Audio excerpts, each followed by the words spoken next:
Hello, and welcome to the East Africa Business Podcast. This show is all about showcasing entrepreneurs who are building businesses in this exciting part of the world.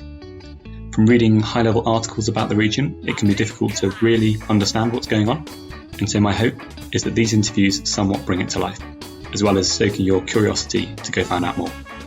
On that, do take a look in the archive for more episodes that we've done, but for now, let's enjoy the rest of this funky intro music and then get started with the show. We've got a very interesting interview this week, one that brings together using modern technology with a compelling market need. It's all about electric vehicles. Now, you've probably heard about Tesla and some other companies building cars that don't run on petrol. It turns out that, for now at least, these vehicles don't work in the East Africa context. Opibus is a Swedish company founded by a group of engineers looking at how to get more electric cars on the road. One route is the Tesla approach of building an electric car from scratch. The approach of Opibus is to take existing vehicles, rip out the petrol engine, and put in an electric engine instead. What that leaves you with is a much quicker and more flexible way to get electric cars being driven in different conditions. Interestingly, despite being a Swedish company, other than a few prototypes, the company's operations have been almost entirely in Kenya.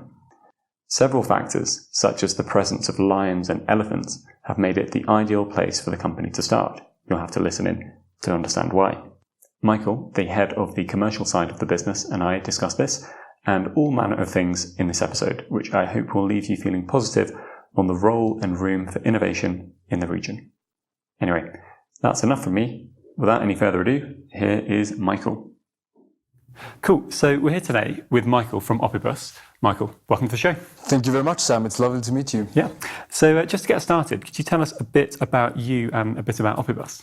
So I'm one of the co-founders of Opibus, and we're a company working with energy solutions and electric mobility here in East Africa. And our vision all along was to bring electric vehicles down to Africa. So we started this company back in Sweden about 3 years ago. And then today we deal with everything from electric vehicle conversions, which I will probably talk more in detail with you later. And then making solar panel installations and also working with lithium battery technology. Got it. Okay. So you're a Swedish company. Michael, you're from Sweden. Right. Yep. Is the company operating in Sweden as well, or is it just operating here in Kenya? So we did all the development and started the company back in Sweden 3 years ago. But right now we're only operational in Kenya. We do have plans though, because as I will tell more about later, this technology is very versatile and scalable. So we're probably looking at opening up businesses in Sweden and all around the world as well. Mm-hmm. Yeah. Very cool. Very cool. So we've actually just come from your workshop. Do you call it a workshop? Do you call it a factory? I would say an assembly plant. Assembly probably, plant. Yeah. Okay, yeah. But it's kind of like a factory unit. Is it, how big is it? I can't really gauge. It's about 6,000 square foot. 6,000 square foot. Yeah, okay. yeah. So it's kind of like it feels like you could fit a small aeroplane in there. I guess you can, yeah. Yeah, it's sort of that sort of But thing. we fit about 8 to 10 vehicles while we do these electric conversions instead. Yeah. And then, of course, keeping stock of everything. Mm-hmm. And yeah, it's we recently moved there from a smaller place. And I think we're going to move in the next upcoming 6 months again, actually. Very cool. And the core business that you do at the moment is, and which I think is fascinating. So you take vehicles and you take out the petrol motors and you put in an electric motor, and that then makes the car an electric car. Correct. Is that right? Yeah. So the sort of technology or the process, it's called conversion technology. Mm-hmm. So the idea is to utilize vehicles that already are running on diesel or petrol. And then instead of designing something from scratch, where you make a new chassis, a new car, mm-hmm. you can simply take those vehicles and you make the drivetrain electric instead. Mm-hmm. So that means removing the petrol engine, diesel engine, fuel tanks, gearbox. And then we utilize that space to put in battery boxes and electric motors. So with this technology, you can actually turn any vehicle into electric.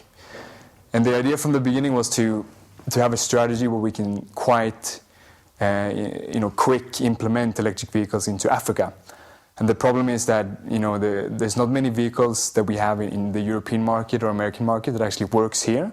because the road ratings are different. So when you say that the car doesn't work here? I would say that many of these big companies, they feel it's a risk to deploy these vehicles here because of the bad roads, for example. Okay. So one of the most popular models called Nissan Leaf. It's a Japanese company, and they will not simply deploy these vehicles here because the roads are too bad, right? Okay. So that in that way we can take vehicles that are designed for this terrain, for this area, and we can make them electric instead. Okay, so Nissan Leaf is a electric car which is on the roads in Japan. Right, and all around the world, in Europe around the world. And America. Yeah. But the quality of the road, is there like an indice or an index for road quality? Yeah, correct. How's that measured? So I guess a lot of these automotive companies, they look at how would their vehicles perform and how much problems would there be with the bearings and the suspension and everything. And if they find a country where the roads aren't good enough, they simply won't take the risk at the moment. Yeah. Oh, because like in Japan, for example, they might say we've got a 3-year warranty, and assuming that the roads are smooth, 1 in 10,000 cars is going to need to go in. Yeah, right, for example. Whatever. If all the car break down in 1 year, that's a bad image for Nissan Leaf as well, right? Yeah. So I think the important is that, we want to design and build something here for the African market. Yeah. We work with transfer technology, so we bring the technology of electric vehicles and electric drivetrains, but we want to incorporate the African design, so we make a vehicle for Africa. Okay. So why didn't you design, I'll rephrase, did you ever consider designing an electric car for Africa or for bad roads from scratch? So as I told you, the idea was to bring something quite quick to the market, and that's why we started with this conversion technology. But obviously the idea in the future is to maybe go from an assembly plant to more actually production. So maybe 5 years down the line we can actually produce complete new electric vehicles here in Kenya. Perhaps as an OEM solution to Nissan, for example. Maybe they don't want to touch this market because they don't know how it works. Maybe we can be the guys they work with for electric drivetrains, for example. Yeah. But yeah, so if I just roll back a little bit, so right now we deal with electric safari vehicles. Oh, okay. So there's different markets for everything, but why we started with this market is because there's no electric vehicles in Kenya at all, and there's no charging infrastructure. And those two goes hand in hand. You can't have the other one without having the other one, right? But the safari industry, they drive short distances, less than 100 kilometers a day, which sort of reduces the range anxiety that we have in Europe and everywhere else. And then they also start from one point in the safari lodge, so to speak, and they drive out with these tourists, and then they come back to the same point. So we only need one charger. So it's an easy investment in a car and one charger, and then it fills the whole application, right? Yeah. So that's where we start to showcase and also show people that this works. And then this year we're also moving towards other types of vehicles, which we might speak about more today. Yeah. I'm interested. I mean, the safari thing, that sounds like quite a smart idea. Was that like a light bulb moment, or was that we need to find parts of the industry which have these particular characteristics? Yeah, when we assessed the market back in Sweden, we realized we need to find a market where it makes sense today. And when it comes to city cars, you need to make huge investments in charging infrastructure to make it possible. So we simply identified this market as an entry market where we can start doing this business. We can showcase the products and get all the experience that we need for the next step. Cool. So Opibus is operating in Kenya. Like if Kenya didn't have lions or elephants, you probably wouldn't be here. I guess, yeah. Yeah. That's good, isn't it? Yeah. And so you've gone to the safari lodges. I take it you've got to pitch to them and say, we can turn your current vehicles into electric vehicles. Definitely. So I'm the sales chief, right? So cool. Hit me up. What's your pitch? So I mean, the main part is that they want to be able to attract tourists, right? And now we see a trend in the tourist industry in East Africa for ecotourism. So it's simply customers that have a little bit more understanding of the conditions of the world and how we can make it a better place. So think more about environmental choices where we might not put more emissions in the air. So many of these camps has already started installing solar panels to show customers that they really care about this and they care about the wildlife and the environment. And the next step for all of these camps is to bring the vehicle electric, make it electric. So one of the main points when I sell these vehicles is, of course, pushing on the environmental aspect. You can market this as an eco solution for tourism. But then the important thing is also that this terrain is quite demanding. The Masai Mara, during the rain period, they get the black cotton mud, which is one of the worst ones in the whole world. And you need to have a vehicle with a lot of torque and performance. And many people don't know about it, but electric vehicles are actually more powerful than normal conventional vehicles. And we can go into depth in this later about the technical specification, but that's actually the truth. So it's about the environmental advantage, and then also about the performance. And then they actually reduce their running costs as well, because electricity is cheaper than diesel, especially if you would generate it through a solar panel system. So our customers today have a payoff time of about 6 years, 4 to 6 years, depending on how much they drive. It's a cocktail of all these different advantages, but of course the incentive for reducing the running cost is a big one as well. So I think they get hooked by the vision and the idea, but then practicality, when they actually look at the model and they see they save money, that's when they go for it. Yeah. Okay. So if we can we just sort of talk a bit about the economics of how it works? Right. So sure. How much does a petrol Safari, because these are kind of like big Land Rovers. Yeah, Would correct. So it's Land Cruiser and Land Rovers that we work with right now. Yeah. And there's kind of like 8 or 9 people who sit in the back. Yeah, it's 9 people. Yeah. So how much does one of those cost if you were to have a petrol motor? So just to buy or to operate? To buy it. To buy it up front. So right now with the local assembly plant Toyota has here in Kenya, it's maybe an end price of about $60,000-$70,000. Okay. Yeah. And then what's sort of the rough ongoing costs with that per year? So there's 2 things. One, of course, is the petrol or the diesel. And one of the problems is that these camps, they're quite secluded. They're in the middle of nowhere. So first they need to transport all this fuel out to the middle of nowhere, which costs an extra cost on the diesel. But then with the conventional vehicles, you also have a maintenance need. You need to change the oil filters. You need to work with there's maintenance on the gearbox and the engine. And there's a lot of moving parts that can go wrong, right? But when it comes to electric vehicles, you only have one moving part, and that's the electric drive shaft. So there's different things that make them save money, and it's quite a lot. We usually have a reference saving cost of about 80% of the normal running cost. Yeah. Okay. Cool. Okay. And so roughly, is that like when you do the calculations, when you add up petrol and calling out a mechanic and all that stuff, do you say it's like what, $10,000 a year or something? So the service we usually we calculate. I think it's about about $5,000 a year probably. Okay. And then petrol, it's probably about $8,000 to $10,000. Yeah. Okay. Cool. And so you can go to them and say, we've got this. Yeah. This kit, this solution. So if you don't mind, like, how much does it cost to get one? So converter? For us, we would like to offer our customers, different options, right? Because some of these camps, they might have a bigger demand for range. They might go longer distances.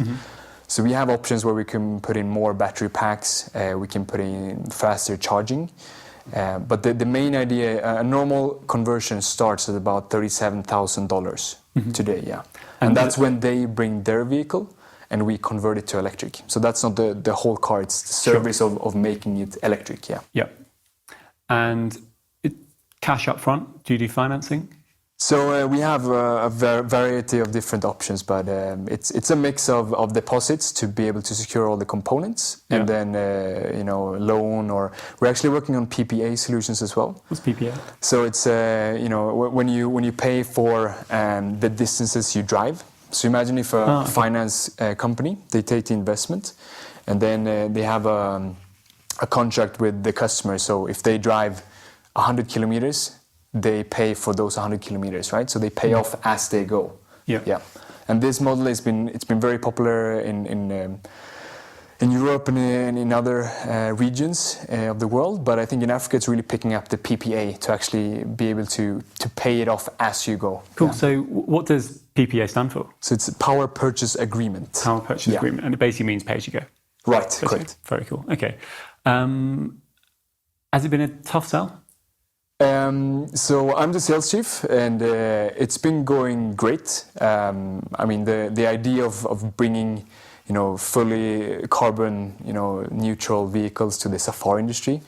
Everyone loves it. It's been very, very good support. And how do you get meetings? Do you just call people up? Yes, it's a mix of in every sales organization, it's about reaching out, doing all the cold calls, and then you try to market and network as much as you can. And then right now it's been mostly trying to meet up, bring them to the workshop to show them everything we do. Perhaps have a small demo where we show the car, we drive it around a little bit. But yeah, it's been very successful so far. Yeah. Nice. How many safari lodges are there in Kenya? So there's a lot of them. I would say it's more than 100 in Kenya, and so every lodge has everything between 5 to 50 vehicles, right? Okay. And there's also some companies doing only the tours. So some companies have their own camp where they offer accommodation for the tourists, but some other companies they only offer the drive. So they start from maybe Nairobi and then they go out to the national parks and they come back to Nairobi, right? Yeah.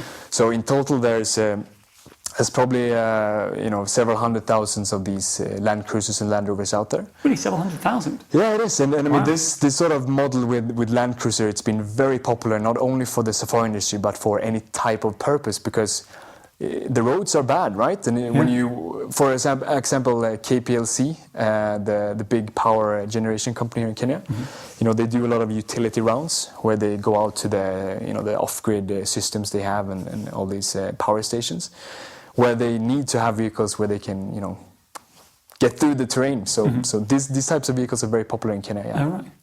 Is part of the set? I'll rephrase. I remember hearing that one of the things about electric cars is they hardly make any noise. Right. Do vehicles that have been converted, do they also not make much noise, or do they still sound quite loud? Yeah, so it's actually funny that I missed this point, because it's also a big advantage for the safari industry. I was about to say, you can because I mean, having a ride where you don't have to listen to the rumbling engine, but you can just be close to the nature and experience everything. I guess you're disturbing animals. That's also a very, very good selling point. Yeah. So I'm surprised I missed it. But yeah, obviously electric vehicles, they don't have any pistons that move in the engine, and there's a lot less things moving, so there's less noise. But there is a humming noise. So when you exert energy from the motor, you get a humming noise. But yeah, it's much less than a normal conventional vehicle, and it's very good for the safari industry. Yes. Yeah. Thank you. And so the vehicle that's been converted, it sounds just like a Tesla, for example, one that's been built from scratch. Yeah, so obviously when you convert, there's some things that you can't design everything, because there's already an existing drive axles and differentials and everything that we can't touch, because that's the part of the original solution. So of course there's a lot of mechanical sounds that can come from our solution that doesn't come from Tesla. But in general, it's silent, and it's much less than a conventional vehicle. But yeah, that's the picture. Yeah. Very cool. Now I'm not an engineer, right? But I'm interested in sort of some of the mechanics of how this works. I mean, how technically complex is it? Because we were in the workshop, the bonnet was open and it had been gutted out completely, and then just putting in a new one, and it looked like, I'm going to simplify, you were just connecting up the wires. Yeah. Like, what's actually going on there? Yeah. So right now, as I told you in the beginning, we're more of an assembly plant. So we work with different suppliers all over the world. We buy batteries from China, like everyone else. We have motor suppliers from Switzerland, really high quality. We've got power steering units from America. But all these units, we make sure that they fit together and they fit with our design. So we disassemble vehicles, removing the combustion engine, the fuel tanks, and everything. And then we use that space to design and put in our drivetrain. So, of course, there's a lot of electrical work, We need to make all the cables and the wiring of battery management systems and high voltage cables for the motors. But then there's also some productions that we do. We do, for example, the battery boxes here in Kenya, and also mounting points for the motor. So there are some elements of production and metal work that we do as well. But yeah, right now we're more of an assembly company. But I think more years down the line, we would like to move some of the production of some of these components to Kenya. So maybe doing partly assembly of the motor, the electric motor, and maybe some other PCB boards and BMS systems as well. Okay. So yeah, that's cool. I mean, I'll be honest. This might be because I'm quite inexperienced, but it didn't look that. It looked quite complex still. It's there were people there. They were welding. There was like pretty high spec stuff going on. Yeah. How easy is it to find people to do that? Like, is this a completely new skill set? Is this an existing skill set that you've had to tweak it? Like, how do you sort of go about doing that? So in Kenya, definitely it's a new skill set. Okay. There's a lot of good engineers here in Kenya, right? Yeah. Electrical and mechanical engineers. But when it comes to the electric vehicle side, we've simply had to teach everyone from the start, what is a battery, what is electric motors, how do they work together. So when it comes to sort of recruitment of all our employees, it's been a lot of interviews. It's the only way to do it. You reach out to a lot of different engineers. How do you do that? Do you go and Right, so one of our strategies from the beginning was to have collaborations with the universities here in Kenya, because they have a great knowledge pool of engineers and these young guys, young people, young girls that are really excited to do things. So this is sort of where we started. We started targeting these sort of engineers in the beginning. We had a lot of different interviews, and we ended up with a few people that started with an internship with us. And then these people, they get more, knowledge and more experience in the company, and they go towards more an employment, and then maybe even a management position as well. So it's been fairly easy to find people that are excited and really good at engineering stuff, and just us giving them some pointers and teaching them about electric vehicles has been more than enough. So we're very happy with the people that we work with. Yeah. How do you have to give them a practical thing, as in here's some metal and some wire, and can you make it into something, or is it? Yeah, it's a lot of hands-on practical things. Doing all the connections for the battery cells, making sure that they don't connect two of the terminals at the same time, because then it goes a small spark and stuff like that. But yeah, it's been one of our co-founders. He's called Philip, and he's our CTO. So he's sort of the mastermind behind the whole design and all these different components. Yeah. So he's been taking a lot of different classes, so to speak, with our engineers in the workshop and teaching them how to do everything. Yeah, that's great. Does Philip, does he have a background in cars? Yeah, so actually all of us in the management team that started this company back in Sweden, we have a background in engineering. Okay. And it's engineering with less physics, but a little bit more energy. Okay. So it's an energy engineer, sorry. Yeah. But Philip has even more experience from the electric vehicle side. He's been doing hobby projects since he was a little boy, converting an old Porsche and stuff like that. So he's really, really good with these type of components. Yeah. Very good. I hope there's a picture of little Philip in your pitch deck. Huh? I hope there's a picture of little Philip with his Porsche in the pitch deck to sort of show you. Yeah. Are there other people doing this sort of thing around the world? So I think this sort of technology and processes is picking up in Europe, America, all over the place, but it's been mostly on a hobby level. So people wanting to convert their vehicle into electric, and they're doing it as a hobby project at home. But the commercial businesses hasn't been around for that long. So in Europe, it's starting to pick up, and we actually have some collaborations with other European companies doing it on a commercial scale for city cars. But in Africa, it's quite new. It's very new, and we know of 2 or 3 other people doing it in Africa, but it's been also on more of a hobby level. So we're actually one of the first one in Africa to do this on a commercial scale for converting vehicles to electric. Yeah. Well, it's interesting because, as you say, that the one of the limiting factors seems to be this infrastructure of charging points. Yeah. And so, I guess it's a case of one can't put one before the other. And if you've got these instances where there's this fixed location where people basically do these round trips, right, that works out quite well. Have you begun thinking about what your next market's going to be?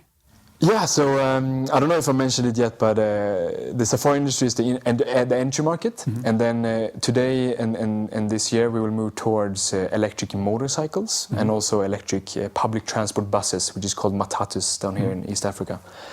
And the reason why is because the vision all along was to bring the solution to Kenyans, right? Mm-hmm. And actually when you think about it, the safari vehicles, the electric safari vehicles, it might affect more the tourists than actually Kenyans. Mm-hmm.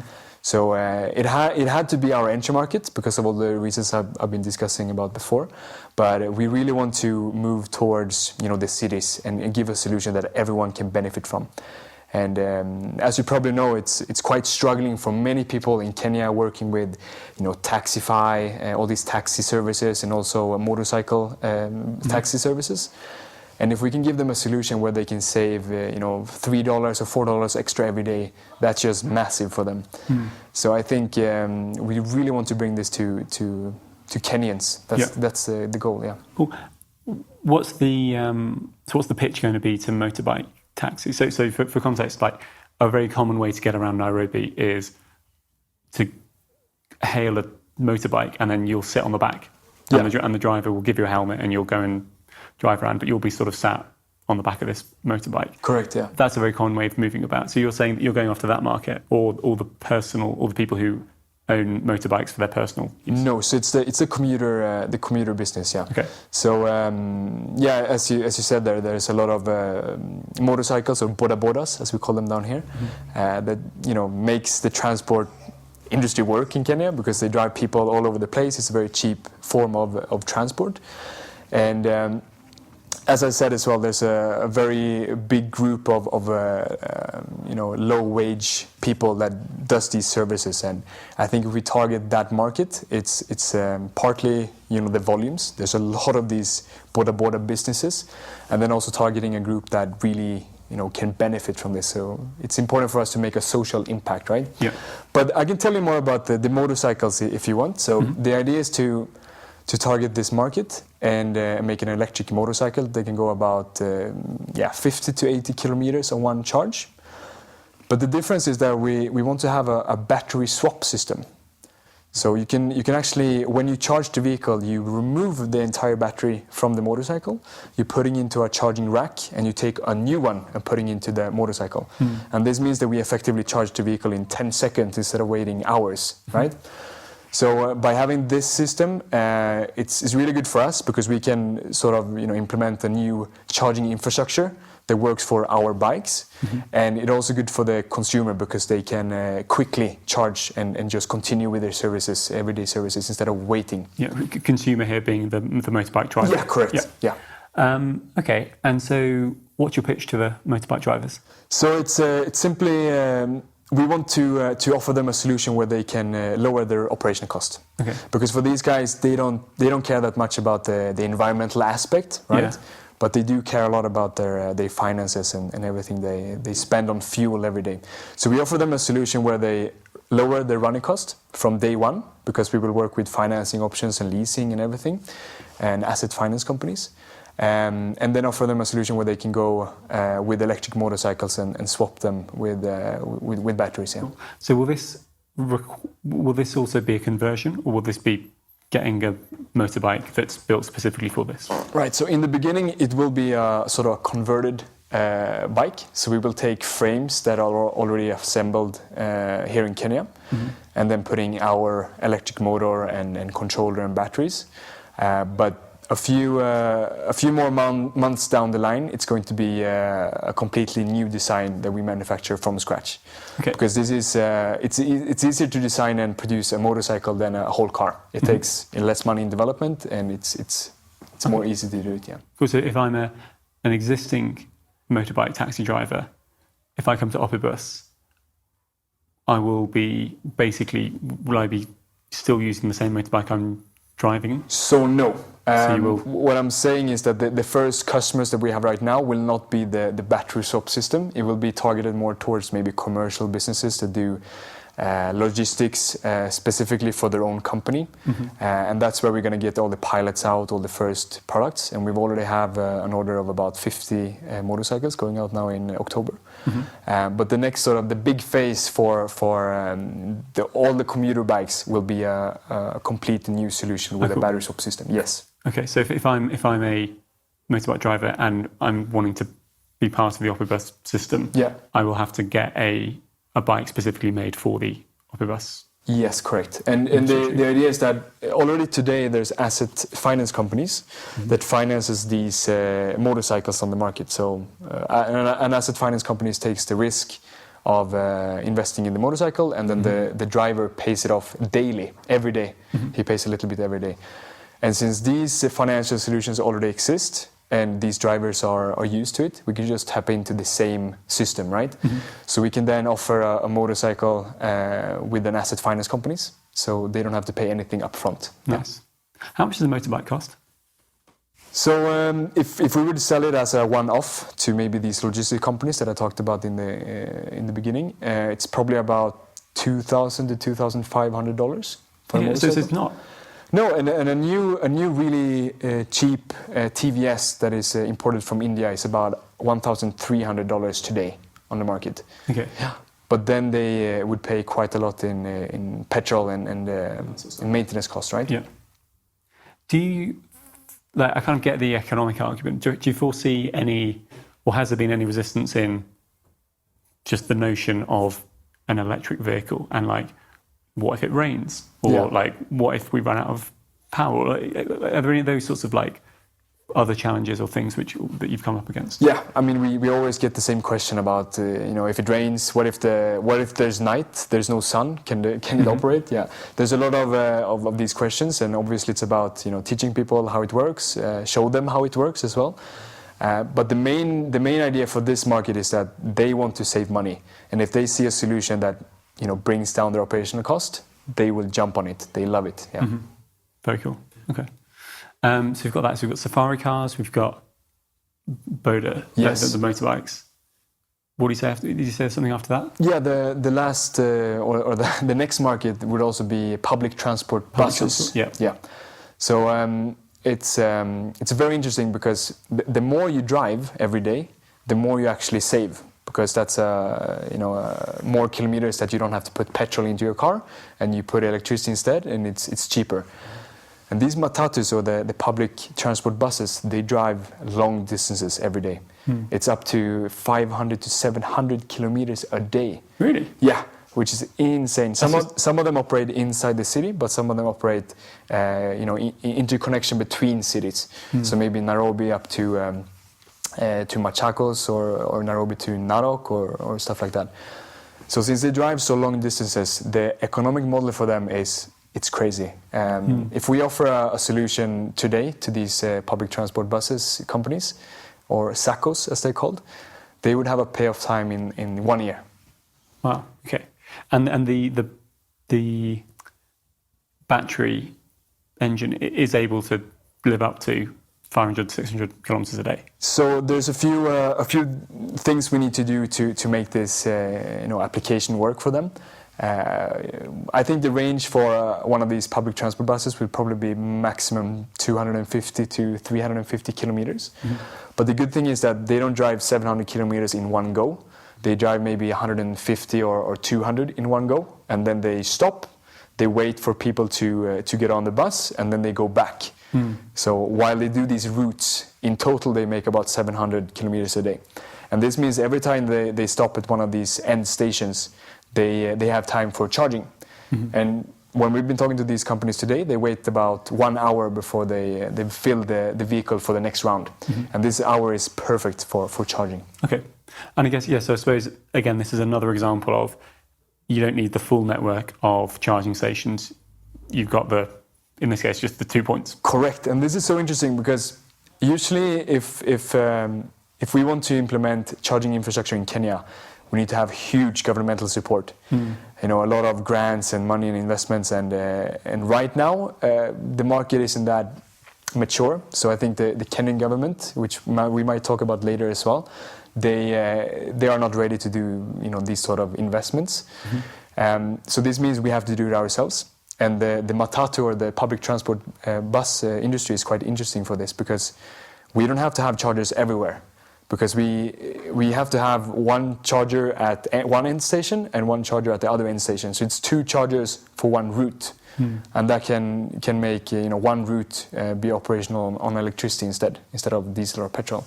And if we do that for the other lines, right, we can organically build the charging infrastructure of Kenya, and maybe opening up these charging stations for other types of vehicles in the future as well. Yeah. So actually the public transport bus industry is one of the solutions to unlock the infrastructure of charging. Yeah. That's so interesting. I'd never sort of quite thought about the little steps you can take before to actually sort of build it up. I'm trying, what kind of comes after a matatu? What's between a matatu and a private car? Yeah, so I think the end result is to do any vehicle that comes into our workshop. If it's city cars, if it's a big 50-seat bus, or even an airplane in the future, as we talked about in the workshop. But these are the natural steps to approach the market today. Can you trucks? Yeah, everything. Yeah. Right now we can't do it, because every time there's a new model, we need to develop battery boxes, the right design for the motor power and everything. But is there like an upper limit as to how much power a battery engine can like produce? No, I would say today, with all the different components and companies that produce these components, there's no limits. I mean, you can buy an engine with 3,000 horsepower that is perfect for a truck, or you can buy a small electric motor for only a motorcycle. Okay. So these components definitely exist. Yeah. And the 3,000 horsepower one, it's not so big that it can't be fitted into a truck. No, it's actually the opposite. The electric vehicle components are much more power dense. So, for example, when we retrofit or convert the Safari vehicles, we remove about 400 kilos and we add about maybe 300 kilos. So actually, when we're done, we actually reduce the weight of the vehicle, and this is going to be the same for trucks. Because they have huge fuel tanks, right? Yeah. And every liter in that fuel tank weighs it weighs a lot. Yeah. Wow. Okay. So trucks is a plausible next step, because that's another one where you have a start point and end point. Correct. Yeah. And it all kind of works. Yeah. So trucks and city cars will definitely be the next step. Very cool. So it sounds quite expensive. How have you sort of financed the business so far? So it's incredible. We've actually managed to do a lot with a little, and I think that's one of our company's mottos, to do as much as possible with as little as possible, because not always you can have support of big grant funds and all this. So our sort of main thing has been to work with sales, because we want to sell first and then develop. This is very important for entrepreneurs in every business, because if you develop something first and then you show it to the customer and try to sell it, and they say no, you need to go back and redevelop and redesign and everything. But if you sell an idea to someone and they buy it, right, and then you develop what you say, what you've sold to them, it's already done, right? The sort of downside is that it might be issues with delays, and also there might be some design steps that we need to do while we're delivering the vehicle to the customer. But this has been one of our approach, because we can very quick show the proof of concept, start getting revenue into the company, and show people that it works. Okay, so have you been self-financed the whole way? It's almost, we've taken loans from different Swedish banks, and we haven't done any equity round at all so far. And right now we sell about 6 of these vehicles a month, and we sell perhaps about 1,000 solar panels every month. And we've been awarded a big project of 300 lithium battery storage systems going to be installed all over Kenya, with an order value of about $1 million. So everything is really picking up, but yeah, it's been almost only self-funded from the start. Amazing. Is this a sort of business that needs to have investment to kind of take it to the next level, or is it something where you can kind of grow organically? No, investments are definitely needed. Yeah. Okay. So this is sort of the proof of concept, showing everyone that we can do this. We know what we do. We also get experience in the market. But in the near future, we will do some big equity rounds to bring in the capital needed to scale up, and also to scale up to other countries. Because it's very interesting that the markets in Kenya are very similar to markets in Tanzania, in Uganda. They have the same sort of public bus system with the matatu. They have the same motorcycles. And everyone is in need of reducing their running costs, and they also have a lot of sun for charging of through solar panels. Yeah.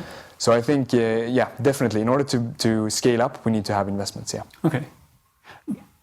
Now, to me, this seems like a good use case for like grant money. Definitely. Or I don't know anything about it, but I can imagine there is a big fund or a big pot of money somewhere which is saying we need to promote energy efficient or environmentally friendly solutions in developing parts of the world. Do those things exist? Yeah, definitely. And we thought the same from the beginning, that this is the perfect project for grants and funding to put their money on. But I think we've been applying for probably 5 or 10 of these applications, and some of them are still in progress, and I think we're probably going to get a few of them quite soon. But so far we haven't got that much, and I think the reason is that everyone talks about bankable projects, how you can find projects that actually make a profit and are a good investment in some way, and these are the projects that they try to find. And when we have this sort of disruptive and very innovative idea that is quite risky, because we bring in a product to Africa that has never been here before. Even though it sounds really good, some of these institutions and funding might not like the risk. Oh, it's a shame, isn't it? It's such a shame. Yeah, but we're really close to getting a few of these, I think. Okay. So yeah, I'm sure if you can get some good use cases, it becomes more bankable. Definitely, and that's the way, because we need to show the proof of concept, so they know that the grant will actually do some impact socially and environmentally. So we need to show the proof of concept, which you've done now, and then have a scalable idea of how to proceed. Yeah. How technical do you need to be in terms of the efficiency gains in terms of from an environmental perspective? Can you kind of just say a petrol engine emits this amount of fumes, we don't, here's a calculation, we're better? Or do you need to actually take readings of stuff like this? Yeah, it depends on how you want to do it, but what's really important if you want to get the whole picture is to look at the design life of the product. So, for example, when we put in batteries and electric motors, these batteries and motors needs to be produced somewhere, right? And in the manufacturing process, and even in the resource process, where we get all these resources out from the ground, because some motors and some batteries require some really rare earth metals, which are quite difficult to get. So if you look at the whole picture, it's definitely, it's not. It's not the miraculous solution to everything, but it still makes sense. And I think it's very important to build the infrastructure and the how should I say it? The mindset of we shouldn't put petrol or diesel anymore in our cars, which use electricity, because years down the line it will get more efficient. The batteries will be more efficient as well. We will get everything to be more environmental friendly. So even though if you look at the whole picture, it still looks really good in comparison to continuing using petrol. But obviously, I would say electric vehicles has a little bit more carbon footprint in the manufacturing process, but then in the use, it's almost nothing. Except when you change the batteries. Yeah. So it is definitely much better than conventional vehicles. But when you look at the whole picture, you need to take some things into account. Yeah. Got it. Okay.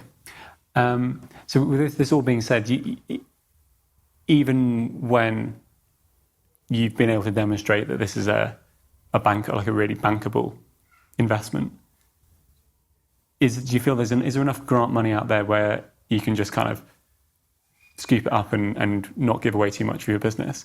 Or do you think you are going to have to go behind? What type of investor are you going to sort of go behind? It's going to be a mix of impact investment and just when we look at investment, we really want to work with investors in the region. We don't want to bring in someone that only comes with money. We want to have someone that brings maybe some knowledge or experience or a business perspective on everything. So we're very picky when it comes to investments, and I can say that we've had a lot of different opportunities, but we're very picky to choose the right ones.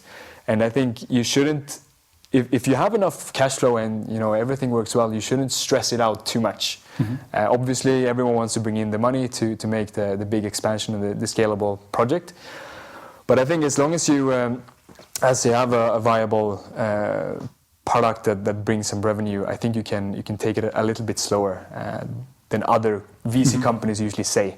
They always say, if you don't bring in us now for 50% of your company, you're screwed. You can't do anything. Mm-hmm. But I think that's wrong. Okay. Weird question. As grants involve getting money into the company, is that your responsibility, or is your head of sales? Yeah, so because it's to do with like bringing in revenue. Right. Do you have to do it, or can someone else do that? So first of all, to define the company properly, we're sort of in the in between being a startup and a really established company in Kenya. So obviously in a startup, there's a lot of different things to do. So usually we have our responsibilities and our departments, but if something needs to be done, everyone helps out. So yeah, I've been working on these grants as well, but it's not my only thing, my main purpose. Okay. Why is it called Opibus? So Opibus means resources in Latin. Okay. And I think the idea is that we like to work with the resources and how we can make the most out of the smallest things. Yeah. And that's the idea, I guess. Yeah. Okay. Was it easy to come up with that name? Did you have like a big selection and you're like, cool, but okay, it's the same in every startup. But, it's like you almost agree on everything with the business idea and the concept, but like when it comes to the name, it's always it's difficult to choose. Right. But we stuck with this one, and then we haven't had time to pause and actually think about maybe there's a better name or something. What stuck with us. Yeah. What were some of the other names you were considering? I can't really remember, but some of the really classic ones like electric safari vehicles or some of these really practical ones.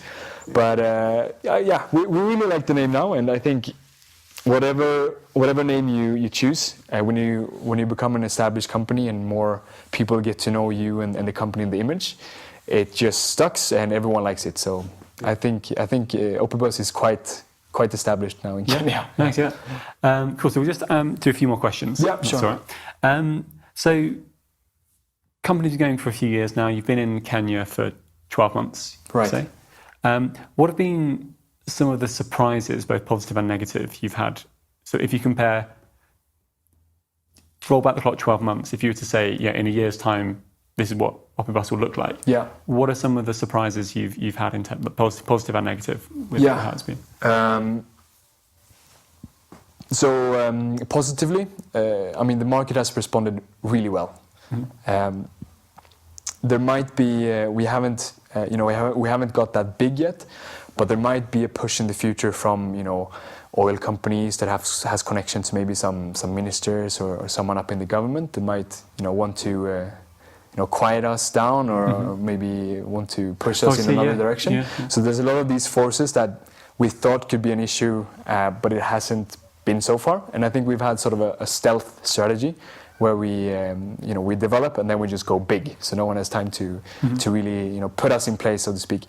But positively, the market has responded really well, and it's actually it's been quite good having a company in East Africa. And obviously, we didn't know that much about it from the beginning because there's so many different things, both cultural and financially, and the rates, interest rates in Kenya is like 8 to 12%, and in Sweden it's 2%. So there's a lot of things that really differs from Sweden, for example, and Europe. But negatively, there's so many things that don't work out in the same way as in Sweden, for example. Logistics. The Kenyan government, when they impose these new customs rules, for example, they can do it overnight. And it can just screw up the whole logistic chain. And we've had batteries that's been stuck in the port for 6 months. Like no one can clear them because they changed the regulations on which papers they need.